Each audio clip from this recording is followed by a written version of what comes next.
The life of Prophet Muhammad for children. The invitation. It was in the afternoon. She made a chocolate cake for her grandmothers, Zehra and Selim. The sweet smell of cake filled the rooms of the house. Their grandfather also brewed fresh tea. All preparations were complete. "Shall we continue where we left off?" their grandparents asked. They both shouted yes in unison. After taking a big sip of the grandmother's tea, she spoke up. "We told you about the last prophets becoming a prophet. When he became a prophet, he started to explain the unity of Allah and his orders to the other people, but this was not an easy task. The first Muslims to believe in him were his beloved wife Hatice Hanım, then his close friend Hazret Abu Bakr and Hazret Ali, the son of our Prophet's uncle who was still a child. You know what Muslim means, right?" They excitedly answered their grandmother's question. "People also believe in the orders from Allah, which our master told people are called Muslims. That is, we are Muslims." Stroking the children's heads, their grandmother continued the story. Because our Lord was loved so much, everyone around him listened to his words, trusted him, and believed what he told. The task of prophecy is very difficult. Some people were also stubborn in not believing him. Not only did they not believe, but they had bad feelings towards the Lord. They wanted to harm him, to prevent him.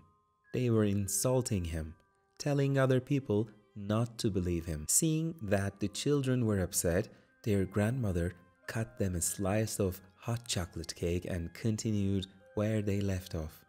Especially his uncle Abu Lahab was causing great difficulties to the Prophet. The master had an idea. He summoned all the Meccans to a hill. "Would you believe me if I told you that an enemy is coming from over there?" he asked. Everyone said, "Yes, we do, because you don't lie," they said. Our Prophet told them about Islam and asked them to believe. Some accepted this offer, but most did not. Selim asked while enjoying the beautiful cake, why didn't they believe him? In fact, people who did not believe in him also loved the Prophet because he did not harm anyone and was kind to everyone. But Islam forbids the bad things they do. If they accepted Islam, they had to treat everyone equally. They were supposed not to harm anyone, not to fight, to be honest. They were afraid that their whole business would be ruined, because most of these people are making unfair money. That's why they stubbornly refused to believe. One day, the most powerful people of Mecca came to the Prophet and made him an offer. "Let's give you money, power, rule Mecca, but give up on this cause," they said. "Even if you put the sun in one hand and the moon in the other, I will not go astray," said our master. On top of that, these bad people got even more angry. They started to treat Muslims very badly. The children's eyes were filled with tears and their heads were bowed before them. They were very upset while listening to this story, but they continued to listen with hope, knowing that good things would happen. The name of the powerful people who did not believe in the Prophet was Omar. He was very powerful and everyone was afraid of him. One day, those who came to the house of our Prophet and feared that he would harm the Prophet were very alarmed at that moment. But it didn't happen as expected.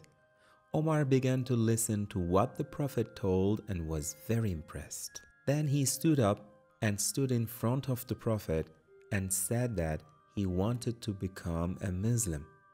Everyone has been very happy because Hazrat Omar believed Muslims became stronger. They relaxed a little more and for the first time they prayed collectively in the Kaaba. After a while, non-Muslims started to harm Muslims again. Our Prophet and people who believed in him still resisted all difficulties and continued to explain Islam. Muslims were very strong, weren't they, Grandpa? Asked Zehra. They were, my dearest grandchild. That's it for today, kids. Tea and cake is also over. Inshallah, we will continue where we left off later.